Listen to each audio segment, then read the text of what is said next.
Hello friends, good morning. जनपद series के इस भाग में आज हम आपको जनपद हरिद्वार के बारे में बताएंगे। तो सबसे पहले है हरिद्वार जनपद का इतिहास। तो इसमें पहला पॉइंट है हरिद्वार ज़िले का गठन 28 दिसंबर 1988 को किया गया। दूसरा पॉइंट है 1988 से लेकर राज्य के गठन तक यह सहारनपुर मंडल में था, लेकिन गठन के बाद इसे गढ़वाल मंडल का एक जिला बना दिया गया। अगला पॉइंट है हरिद्वार शहर शिवालिक श्रेणी के विल्व व नील पर्वतों के मध्य गंगा के दाहिने तट पर स्थित है। तो ये भी एग्जाम में आ सकता है कि हरिद्वार शहर किन पर्वतों के मध्य है, तो वो है विल्व और नील पर्वतों के मध्य। ये भी ध्यान रखेंगे। अगला पॉइंट है हरिद्वार को गंगा द्वार या चारों धामों का द्वार कहा जाता है। अगला पॉइंट है हरिद्वार के अन्य नाम माया क्षेत्र, तीर्थ स्थलों का प्रवेश द्वार और सेतु नगरी व मायापुरी है। केदारनाथ जाने वाले यात्री हरिद्वार को शिव से जोड़कर हरिद्वार कहते हैं, जबकि वैष्णव मत वाले यात्री हरिद्वार कहते हैं। ये भी एग्ज़ाम में आ सकता है कि केदारनाथ जाने वाले यात्री हरिद्वार को किस नाम से पुकारते हैं, तो वो पुकारते हैं हरिद्वार, ठीक है। और वैष्णव मत वाले हरिद्वार, ये भी ध्यान रखेंगे। अगला पॉइंट है रामायण काल में यहाँ कपिल मुनि का आश्रम था, इनके नाम पर हरिद्वार को कपिला भी कहा जाता है। ये भी ध्यान रखेंगे। अगला पॉइंट है महाभारत काल में हरिद्वार को गंगा द्वार कहा गया। अगला पॉइंट है प्राचीन काल में खांडव वन हरिद्वार में ही था। तो ये भी एग्ज़ाम में आ सकता है कि प्राचीन काल में खांडव वन कहाँ पे था, तो ये हरिद्वार जनपद में था, ठीक है। ये भी ध्यान रखेंगे। अगला पॉइंट है उज्जैन के राजा विक्रमादित्य ने अपने भाई भरतहरि की याद में हर की पैड़ी का निर्माण कराया। हर की पैड़ी का मुख्य स्थान ब्रह्मकुंड के नाम से विख्यात है। तो ये भी एग्ज़ाम में आता है कि उज्जैन के राजा कौन थे जिन्होंने हर की पैड़ी का निर्माण कराया, तो वो थे राजा विक्रमादित्य। ये भी ध्यान रखने वाली बात है। अगला पॉइंट है चीनी यात्री हुएनसांग सन 634 में हरिद्वार आया था। हुएनसांग ने हरिद्वार को मोयुलू कहा, जिसका क्षेत्रफल 20 ली बताया था। तो ये 20 ली है, ये चीनी भाषा का कोई शब्द होगा, ठीक है। हुएनसांग ने गंगा को महाभद्रा कहा। तो ये भी एग्ज़ाम में आता है कि चीनी यात्री हुएनसांग हरिद्वार कब आया था, तो ये 634 में आया था, और जिसने यहाँ का क्षेत्रफल 20 ली बताया था, और इसने हरिद्वार को मोयुलो कहा था। ये भी ध्यान रखेंगे। अगला पॉइंट है हरिद्वार की रसोई में अकबर की रसोई में हरिद्वार का गंगा जल प्रयुक्त होता था। अगला पॉइंट है हर की पैड़ी का जीर्णोद्धार राजा मान सिंह ने किया था। अगला पॉइंट है हरिद्वार को उत्तर भारत का केरल भी कहा जाता है। ये भी ध्यान रखेंगे। अगला पॉइंट है अबुल फजल की आईने अकबरी में हरिद्वार का वर्णन मिलता है। अब है हरिद्वार जनपद की भौगोलिक स्थिति। तो इसमें पहला पॉइंट है राज्य के मात्र 2 जिले मैदानी क्षेत्रों में आते हैं, उनमें एक हरिद्वार और दूसरा उधम सिंह नगर आता है, ठीक है। ये भी एग्ज़ाम में आता है कि उत्तराखंड राज्य के वो कौन से 2 जनपद हैं जो मैदानी क्षेत्रों में आते हैं, तो वो है हरिद्वार और उधम सिंह नगर। ये भी ध्यान रखेंगे। अगला पॉइंट है हरिद्वार जनपद का क्षेत्रफल 2360 वर्ग किलोमीटर है। अगला पॉइंट है हरिद्वार जिला गंगा के मैदानी क्षेत्र में पड़ता है। तो मैदानी 2 ही जिले हैं मैदान में, एक हरिद्वार और एक उधम सिंह नगर। अगला पॉइंट है हरिद्वार जिले की सीमाएं देहरादून व पौड़ी गढ़वाल जनपदों से लगती है। अगला पॉइंट है हरिद्वार तीनों ओर से उत्तर प्रदेश से घिरा हुआ है। अब है हरिद्वार जनपद का प्रशासन। तो इसमें पहला पॉइंट है हरिद्वार जनपद में 11 विधानसभा क्षेत्र हैं। इसमें पहला है रुड़की, दूसरा पिरान कलियर, तीसरा मंगलौर, चौथा भेल, पांचवा ज्वालापुर जो कि अनुसूचित जाति के लिए आरक्षित है, छठा झबरेड़ा, ये भी अनुसूचित जाति के लिए आरक्षित है, सातवां लक्सर, आठवां खानपुर, नौवां हरिद्वार, 10वां हरिद्वार ग्रामीण, 11वां भगवानपुर जो कि अनुसूचित जाति के लिए आरक्षित है।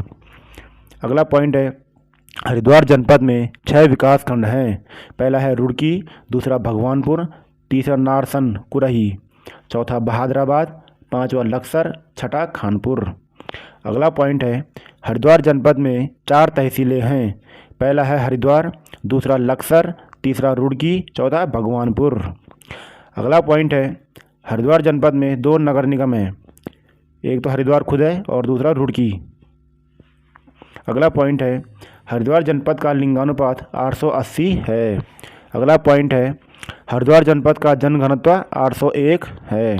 अगला है हरिद्वार जनपद की साक्षरता दर 73.43% है। ये भी एग्ज़ाम में आ सकता है।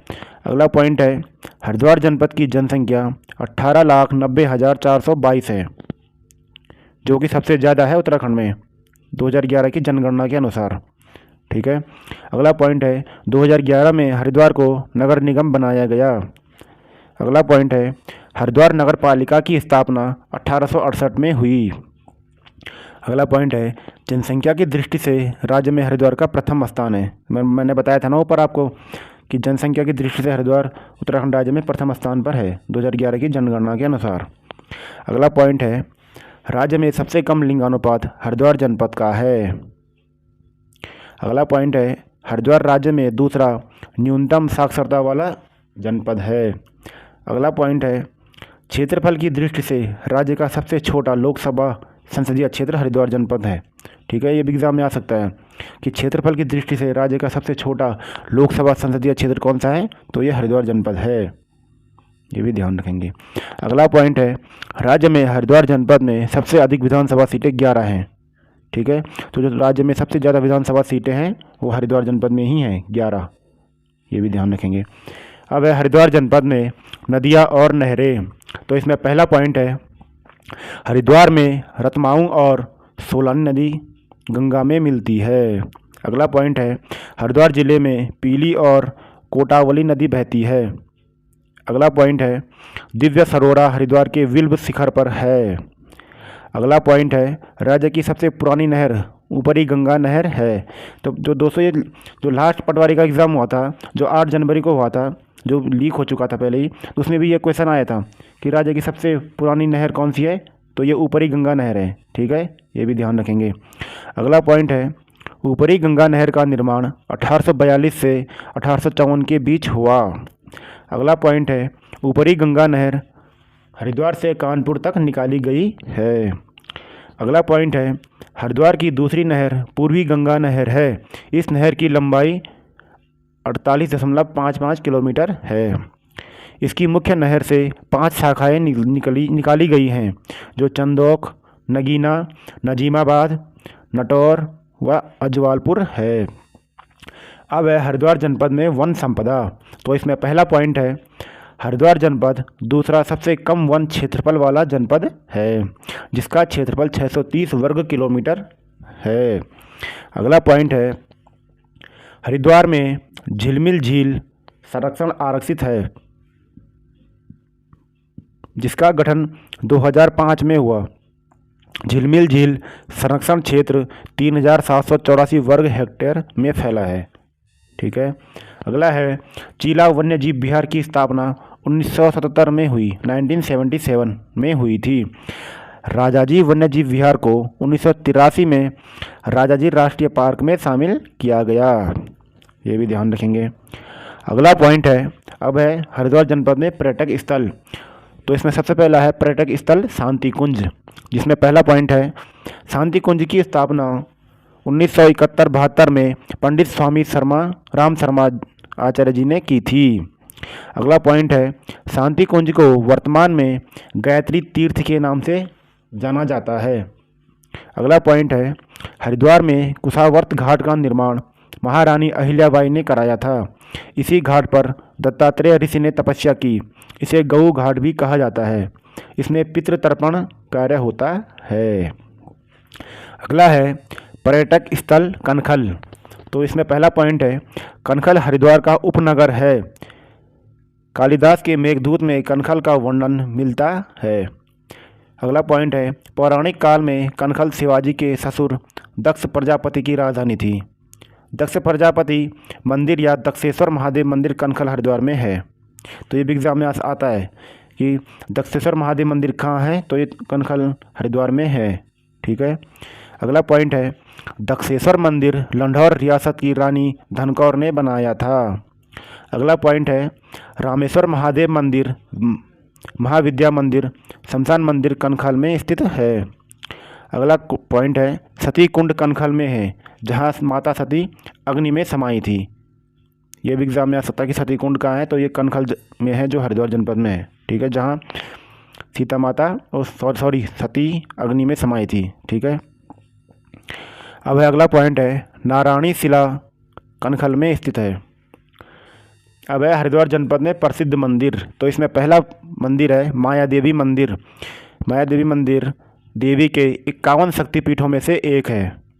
यह मंदिर हरिद्वार रेलवे स्टेशन से मात्र 2 किलोमीटर की दूरी पर नगर के बीच में स्थित है। माया देवी हरिद्वार की अधिष्ठात्री देवी है। तो ये भी एग्जाम में आ सकता है कि हरिद्वार की अधिष्ठात्री देवी कौन है, तो ये है माया देवी। ठीक है, ये भी ध्यान रखेंगे। अगला है मनसा देवी मंदिर। हरिद्वार में शिवालिक पर्वत श्रृंखला के विल्व शिखर जो कि नगर के पश्चिम में स्थित है, ब्रह्मा के मन से उत्पन्न तथा जतकारु ऋषि की पत्नी सर्परागी देवी मां मनसा देवी की 3 मुख और 5 भुजाओं वाली अष्टनाग वाहिनी मूर्ति स्थापित है यहाँ मनसा देवी में। यहाँ रोपवे व पैदल मार्ग से जाया जा सकता है। अब है चंडी देवी मंदिर। इसमें है जहाँ मनसा देवी हो वहीं चंडी देवी का होना अनिवार्य होता है। हरिद्वार के पूर्वी छोर पर शिवालिक के नील शिखर पर चंडी देवी का मंदिर स्थित है। यहाँ रोपवे व पैदल मार्ग से जाया जा सकता है। अगला है बिल्वकेश्वर महादेव मंदिर। शिव के प्रमुख स्थानों में एक बिल्वकेश्वर महादेव का मंदिर है। विल्व पर्वत की तलहटी में स्थित है। बिल्वकेश्वर महादेव का मंदिर विल्व पर्वत की तलहटी में स्थित है। कहा जाता है कि पार्वती ने यहीं पर शिव की प्राप्ति के लिए घोर तपस्या की थी। उनकी तपस्या से प्रसन्न होकर भगवान शिव ने यहीं पर उन्हें दर्शन दिए थे। अगला है भारत माता का मंदिर। भारत माता का मंदिर हरिद्वार में है और यह 180 फीट ऊंचा है। भारत माता मंदिर का निर्माण 1983 में स्वामी मित्रानंद ने की थी। भारत माता मंदिर का उद्घाटन इंदिरा गांधी ने किया। ठीक है, ये भी ध्यान रखिए। अब है प्रसिद्ध कुंभ मेला। तो इसमें पहला पॉइंट है, भारत में 4 स्थानों पर कुंभ मेले का आयोजन होता है। चारों स्थानों में से केवल हरिद्वार व प्रयाग में अर्ध कुंभ लगता है। ठीक है, जो कि 6 महीनों के अंतराल में लगता है। हरिद्वार में अर्ध कुंभ 2016 में हुआ था। कुंभ मेला 12 वर्षों में एक बार आता है। जब मेष राशि में सूर्य व कुंभ राशि में गुरु होने पर हरिद्वार में कुंभ मेला लगता है। अभी जो हरिद्वार में लास्ट जो कुंभ मेला लगा था वो 2022 में लगा था। ठीक है, इस समय राज्य के मुख्यमंत्री श्री तीरथ सिंह रावत जी थे और उससे पहले 2010 में कुंभ मेले के समय राज्य के मुख्यमंत्री श्री रमेश पोखरियाल निशंक जी थे, जो कि अभी हरिद्वार से वर्तमान सांसद भी हैं। ठीक है, ये भी ध्यान रखेंगे। अगला है कुंभ मेले का प्रारंभ हर्षवर्धन के समय से हुआ। तो ये भी एग्जाम में आ सकता है कि किस कुंभ मेले का प्रारंभ किस समय किसने किया था, तो ये हर्षवर्धन ने किया था। अगला पॉइंट है हरिद्वार कुंभ मेला मकर संक्रांति पर्व से लेकर गंगा दशहरे तक लगता है। अब है हरिद्वार जनपद में संस्थान और विभाग। ठीक है, तो इसमें है उत्तराखंड लोक सेवा आयोग UKPSC। तो इसमें पहला पॉइंट है उत्तराखंड लोक सेवा आयोग का मुख्यालय हरिद्वार में स्थित है। उत्तराखंड लोक सेवा आयोग की अधिसूचना 14 मार्च 2001 को जारी हुई। 15 मई 2001 को लोक सेवा आयोग नए संगठन के रूप में शुरू हुआ। अगला पॉइंट है वर्तमान में लोक सेवा आयोग में 1 अध्यक्ष और 6 सदस्य हैं। उत्तराखंड लोक सेवा आयोग के प्रथम अध्यक्ष NP नवानी जी थे, जिनका कार्यकाल 4 माह का था। तो ये भी एग्जाम में आ सकता है कि उत्तराखंड लोक सेवा आयोग के प्रथम अध्यक्ष कौन थे, तो ये NP नवानी जी थे, जिनका कार्यकाल मात्र 4 माह का था। ठीक है, अगला पॉइंट है उत्तराखंड लोक सेवा आयोग के वर्तमान अध्यक्ष डॉक्टर राकेश कुमार जी हैं। तो ये भी एग्जाम में आ सकता है कि उत्तराखंड लोक सेवा आयोग के वर्तमान अध्यक्ष कौन है, तो ये हैं डॉक्टर राकेश कुमार जी। ठीक है, अगला पॉइंट है उत्तराखंड लोक सेवा आयोग की प्रथम महिला सदस्य सुधा रानी पांडे थी। ये भी आ सकता है, ये भी ध्यान रखने वाली बात है। अगला अब है हरिद्वार में उद्योग एवं औद्योगिक क्षेत्र।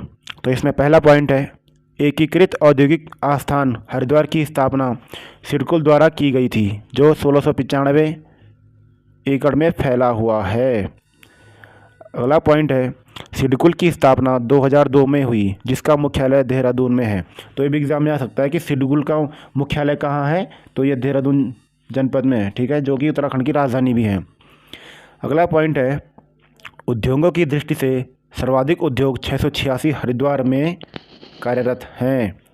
अगला पॉइंट है रोजगार की दृष्टि से राज्य में सर्वाधिक इंडस्ट्रियल रोजगार हरिद्वार से प्राप्त होता है, ठीक है। अगला पॉइंट है भारत हैवी इलेक्ट्रिकल लिमिटेड भेल हरिद्वार रानीपुर में है। तो ये भी एग्जाम में आ सकता है कि BHEL उत्तराखंड में कहाँ है, तो ये हरिद्वार में ही है, ठीक है, ये भी ध्यान रखेंगे। अगला है BHEL महारत्न कंपनी की स्थापना 1964 में हुई। अगला पॉइंट है Mahindra and Mahindra automobile company Haridwar में है। अगला पॉइंट है hero motor Corp company SIDCUL Haridwar में है। अगला है हिंदुस्तान यूनिलीवर भी हरिद्वार में स्थित है। अगला है राज्य की सबसे बड़ी गुड़ की मंडी मंगलौर हरिद्वार में है, ठीक है। अब है शिक्षा साहित्य व समाचार पत्र। तो इसमें पहला पॉइंट है संस्कृत अकादमी की स्थापना हरिद्वार में हुई, जिसका वर्तमान 2020 में नाम उत्तरांचल संस्कृत संस्थानम कर दिया गया है। अगला है उत्तराखंड संस्कृत विश्वविद्यालय अप्रैल 2005 में हरिद्वार में बनाया गया है। अगला है मदरहुड विश्वविद्यालय 2014 हरिद्वार में बनाया गया है। अगला है बद्री विशाल समाचार पत्र हरिद्वार से निकलता है। तो ये भी एग्जाम में आ सकता है कि बद्री विशाल समाचार पत्र कहाँ से निकलता है, तो ये हरिद्वार जनपद से निकलता है, ठीक है, ये भी ध्यान रखेंगे। अब है गुरुकुल कांगड़ी विश्वविद्यालय। इसमें पहला पॉइंट है गुरुकुल कांगड़ी विश्वविद्यालय हरिद्वार में स्थित है। आज भी यहाँ गुरुकुलीय आश्रम व्यवस्था है। अगला पॉइंट है गुरुकुल कांगड़ी विश्वविद्यालय की स्थापना 1900 में पंजाब में हुई थी। अगला पॉइंट है गुरुकुल कांगड़ी विश्वविद्यालय 2 मार्च 1902 को हरिद्वार में स्थानांतरित कर दिया गया। अगला पॉइंट है गुरुकुल कांगड़ी विश्वविद्यालय के संस्थापक स्वामी सरदानंद जी थे। अब है पतंजलि योग विद्यापीठ। तो इसमें पहला पॉइंट है पतंजलि योग विद्यापीठ 2006 में राज्य सरकार द्वारा डीम्ड विश्वविद्यालय का दर्जा दिया गया है, ठीक है, जिसको भी हम ध्यान रखेंगे कि पतंजलि योगपीठ को 2006 में राज्य सरकार द्वारा डीम्ड विश्वविद्यालय का दर्जा इसे दिया गया है। इसके 2 परिसर हैं, प्रथम परिसर अप्रैल 2006 तथा दूसरा परिसर अप्रैल 2009 में शुरू हुआ। अगला है पतंजलि योग विद्यापीठ का कुलाधिपति स्वामी रामदेव जी हैं, जो कि योग गुरु भी हैं, ठीक है। अगला पॉइंट है इस विद्यापीठ के महासचिव आचार्य बालकृष्ण जी हैं। अब है हमारा अगला है रुड़की IIT। एशिया के प्रथम इंजीनियरिंग कॉलेज की स्थापना 1847 को रुड़की में हुई। 1854 में इसका नाम बदलकर Thomson College of Civil Engineering रखा गया। अगला है 21 सितंबर 2001 में रुड़की विश्वविद्यालय को देश में 7वां IIT का दर्जा दिया गया।